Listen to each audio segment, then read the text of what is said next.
Married people, how do you initiate with your partner? There is a book called How to Subtly Tell Your Partner You Want More. If you sleep on the right side of the bed, you can casually open it up, and your spouse will see the giant printed title on the front. Sometimes, I'll just get the book out and leave it on his side of the bed. Once he was messing with me and acting like he was oblivious to my not-so-subtle hints, so I threw the book at him. The book is effective and hilarious. Sadly, we haven't found the book since we moved. Fortunately, we've started communicating with our words instead. Words are just as effective. I was going to say, or you can just be direct like an adult, lol, instead of playing games, but sounds like you got there, which is good. My husband works a very physical job, and sometimes he's simply exhausted. The book was a funny way to nudge him in that direction without making him feel bad for being too tired. I read a lot and originally bought the book to actually read, but it was written to be used as a prop. At one point, it asks, "Why are you still reading this?" Even the quotes praising the book on the back are funny.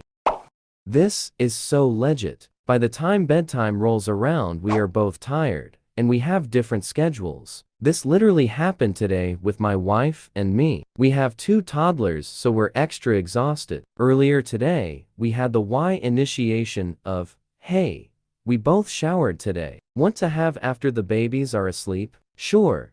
Then when the kids were asleep, and my wife and I were getting settled into bed, she asked if I still wanted to. I said if she wants to, I'm down, but I'm pretty tired and would be fine without it. She said she was also tired and could do without it. So we kissed each other good night, and she went to sleep. I'm just winding down on Reddit for a few minutes before I also fall asleep. I know this is boring. I didn't write this to tell an exciting story, just to share what married life is like for me and probably the large majority of married couples, especially parents of young kids. I've tried this with my wife.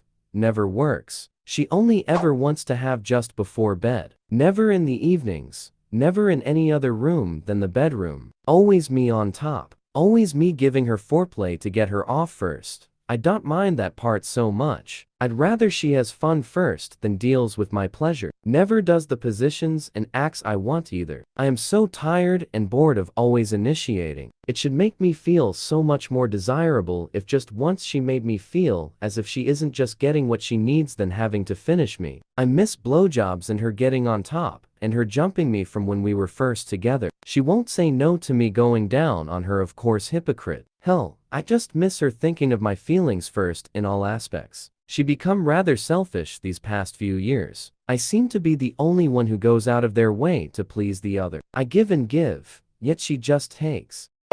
Maybe not the first date. I've been with my husband 16 years, but I always thought it was strange that people would go eat a nice meal than want to have after. No, I'm full. I just ate. I don't want to be rammed until I feel like I'm going to throw up. Maybe it's because I get motion sickness easily, but just know within an hour or so after I've eaten. So yes, before the date. Unless we are really going at it for a long time, switching positions, doing a massive workout while doing it, having wakes me up. Having during the day gives me a boost of energy, like if I drink a cup of coffee. I want to clean or do something. Having right before bed would keep me awake another couple hours tossing and turning. My grandfather passed 4 years ago now, and he and my grandma were never really conventional grandparents. They adored each other, had kids really young, and enjoyed the fact that we'd all come visit, but not set up shop at their house. I remember visiting on some holiday as a teenager, and we were all sitting at their dining room table, and in that area, there was a lull in conversation, and my aunt asked what the X notations on some days on their calendar that hung in the kitchen were. They were both in their mid to late 70s at the time. They looked at us, looked at each other, giggled, and initially said it was nothing. My aunt kind of prodded and asked, "No, really? What was it?" My grandfather, in front of 2 of their children, spouses and grandchildren, said, "If you really want to know, it's when your mother and I play hide and seek in the bedroom." We all laughed and were slightly grossed out, but as an adult now, if you're having fun at 70, you keep having that fun. Do you and your partner, and don't lose that spark. Just to add context, in my specific circumstances, I work 8-10 hours a day, 5-6 days a week, pay all of our bills, and honestly, just want some affection every once in a while. My wife only works 4-5 hours a day, 3-4 days a week, pays no bills, and is consistently off of work or home before 12 in the afternoon. She spends the rest of her day playing on TikTok, Facebook, or Pinecrest finding projects for me to do after I'm off from work. I love my wife, and I want nothing but to make her happy, but it's honestly so exhausting that even after all of my work and responsibilities, I still have to be her monkey and build some random crap she saw an influencer make on TikTok. And even after all that, I'm still in the mood for when she's too tired. In contrast though, my wife does take care of the house and do things like most of the cooking and cleaning, but that's really not much, like clean the house twice a week and cook 4 out of the 7 nights we eat. I've talked with her a few times about us not having much intimacy and asked if she was unsatisfied. In short, and without being too personal, she told me that she does enjoy and that I'm satisfying her needs. But the problem is that she only feels that way once we're already having, and outside of those rare times, she's just never in the mood. In a few of our conversations, she's told me that her birth control completely kills her drive and libido, but she's on because for other medical needs, so she can't stop taking them. While I understand where she comes from and completely support her in everything she does and chooses, sometimes it just feels bad to not be wanted, and I think that's the hardest part. My wife has many fewer responsibilities, works less hours, and says I still satisfy her, but blames birth control for her much lower libido. I'm starting to think there's a pattern here with all the men agreeing with you, but it's amazing how many people are blaming differing libidos. Was it always that way? If so, you kinda knew what you were getting into. If not, it's probably not a libido issue. Everyone has different love languages. Just because yours is physical contact including, doesn't mean that hers is. I know from experience that I'm not in the mood after being groped at and having a bunch of overtly Yule comments made to me throughout the day, especially if that's the only effort being put in. It seems to me that all these men just don't know how to interact with the women they love, because treating them like that is treating them like an object only good for. Try treating her like a human being worthy of love and attention and consideration. Try doing things with her that she enjoys. Try making dinner once in a while or helping around the house more. If you don't think any of that is relevant, try talking to her and asking her what she wants to do and what makes her feel happy and content and fulfilled. It's really not that hard. But when you only focus on your needs and whether they're being met or not, and you completely ignore hers, why would she feel the need to focus on your needs too? Someone has to meet her needs too, and the only one who cares about her needs is her. So she has to focus on herself. Let me give you an example. My boyfriend and I have been together for 8 years. I try to keep up a life, even when I'm not in the mood, because I want his needs to be fulfilled. But when he comes home from work and plays video games and relaxes while I'm expected to make dinner, and all we do together is watch TV, and it's the same thing every single day for the last month, then he's not putting in the effort. My needs aren't being fulfilled, and the only attention getter the overtly Yule comments he makes throughout the day, or when he gropes me while I'm doing stuff. That's not fulfilling to me or meeting my needs. It's not even putting in the effort. So why should I? Yes, we've talked about it, but if it continues to happen, why should I keep putting forth the effort to fav him? I'm not in the mood, especially after being a mule for chores all day, and then just becomes another chore instead of something fulfilling to me. It's a frustrating cycle that has nothing to do with my libido in general. Yes, I still get horny. I just don't get horny for the man that only wants to give me attention when he wants to fav. It's something we've been going through for a few months. So we talked about it, and guess what? Instead of treating me like an object, he started putting in the effort. He's been helping around the house, doing stuff with me that I enjoy doing, trying to help me feel fulfilled, etc. And I'm starting to feel the attraction again. Because I'm starting to feel like my needs are considered, and like I am loved again. It's easy to blame the woman or differing libidos, and it's hard to look in the mirror. But if you want your relationship to continue to evolve, you have to involve her needs in your life too. I'm not married, but my partner and I have been together 10 plus years. I'll initiate by kissing on him while we're going to bed, and at this point, I can tell by that if he's into it or not. Sometimes it leads to more. Sometimes it's just some fun kissing followed by cuddling. I have a much higher drive than him, but we have learned to work with it. I usually initiate, but he works a much more physically demanding job than I do, and I understand that he's much more worn out at the end of the day than I am. We also don't share the same weekends, so that has an impact. We never force it though. If one of us isn't in the mood, we create a different kind of intimacy that isn't back tickles, cuddling, watching a video together, etc.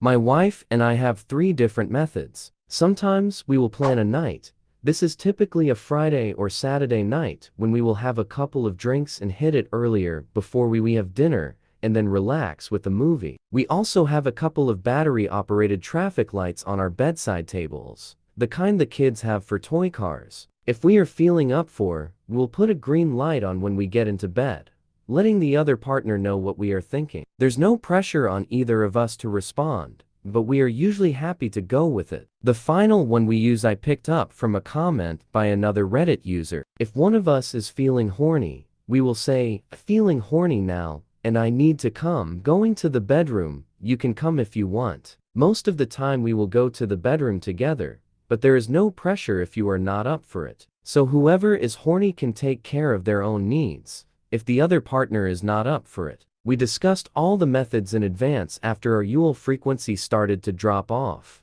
due to normal day-to-day pressures and the fact that my wife has a chronic health condition. They worked well for us. Communication is the key.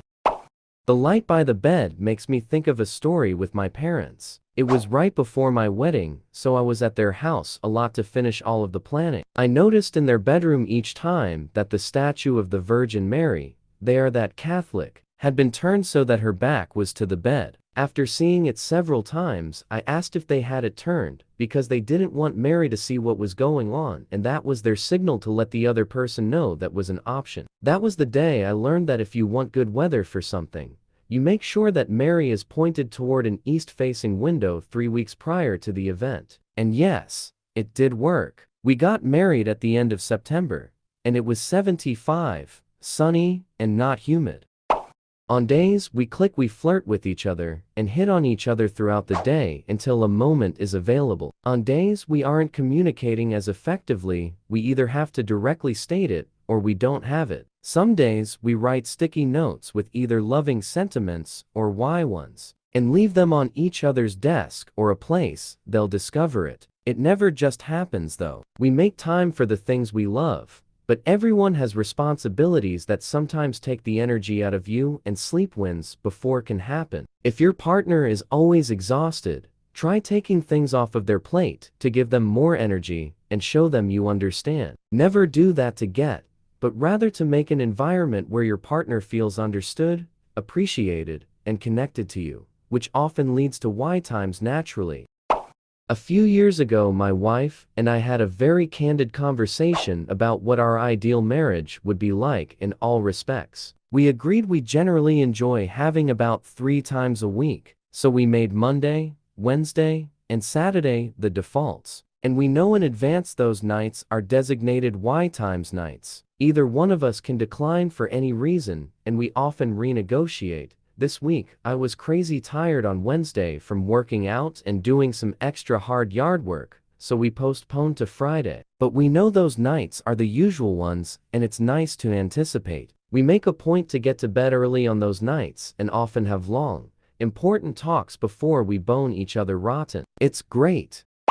Married 16 years. Tried everything, even seeing a therapist. So I'm sitting in a Wendy's parking lot with a knot in my throat contemplating if my marriage is over. Don't know how much longer I can do this. Since last week when we finally made the decision to get divorced, the inner turmoil, worry, and confusion I had been plagued with has surprisingly all but disappeared. There was very little emotional intimacy, much less physical intimacy. I never really let myself truly feel how lonely I was. Her emotional and mental issues dominated our counseling together. Even in my personal sessions, it was usually about developing strategies to deal with her issues, not spending time understanding or addressing my own needs. It is so draining always focusing on how to support and love someone who doesn't have much love for herself, much less for me. As I've learned to become less codependent and more emotionally independent, it has dispelled the illusion of closeness between us. I was finally honest with myself about how miserable I'd been the last 10 years. I decided that I wasn't going to sit on the fence in silent misery. If she wanted in, I was going to reclaim it with both feet in. But if she wanted out, I wasn't going to keep trying to hold it together on my own anymore. A few weeks later, she decided she wanted out. The kids were really my main reservation, but I've been surprised with how well they've taken the news so far. And truthfully, I don't want them to pattern their future relationships after my dead one. I jumped into marriage full of hope and determination to make the best of whatever came our way. But like a seedling that doesn't grow roots, hope can only take you so far. I sat many nights, like you, with a knot in my throat, worried, trying to sort through all the thoughts and emotions. I eventually realized I was mourning. I wasn't mourning my marriage, but I was grieving over the loss of an ideal that would never become reality. My wife had asked one night sometime before what I wanted from our relationship. I told her I wanted to one day be like one of the old men in my life that I admire who attribute their success to the support and love of their wife. She responded that she could never be that person for me. Not won't, can't. I knew then that no matter how much I worked toward a better future together, if she didn't also believe, it would never happen. Now, with divorce on the horizon, I'm no longer trying to reconcile the impossible task of building a fulfilling marriage by myself. I mostly just feel relief. I'm at peace. I'm certainly not one to advocate abandoning something of worth. But in order to make an honest assessment of your situation, consider your feelings if your marriage were to end tomorrow. Would you be more upset over the loss of what you have now, or over the loss of what you hoped to someday have? Since kids, it's different. Pre-kids it was usually every night, or in the morning, if I could pull it off before work. The weekend was after 9, then at 12, and again at, well, at least twice. Then kids. I love my kids. They are amazing. But, so, if I don't fall asleep with them or wake up at a decent hour after getting them down during the week, I aim for once a week. Either a gift, I'm sorry, I have enough jobs, and it's lovely watching his face, or if we can get them down fast enough on the weekend, it's the touch, the text, the, it's going to happen. Wouldn't trade my kids, but I do love the nights. They go down fast. Those are so few. Also, cuddling leading into is amazing. Also, are you wanting it? 'Cause mind reading sucks. Girl, tonight we're gonna make love. You know how I know? Because it's Wednesday, and Wednesday night is the night that we usually make love. Monday night is my night to cook. Tuesday night, we go and visit your mother. But Wednesday night, we make sweet, weekly love. It's when everything is just right. There's nothing good on TV. You haven't had your after-work social sports team practice, so you're not too tired. Oh boy, it's all on. You lean in and say something like, I might go to bed. I've got work in the morning. I know what you're trying to say, girl. You're trying to say, oh, yeah, it's business time.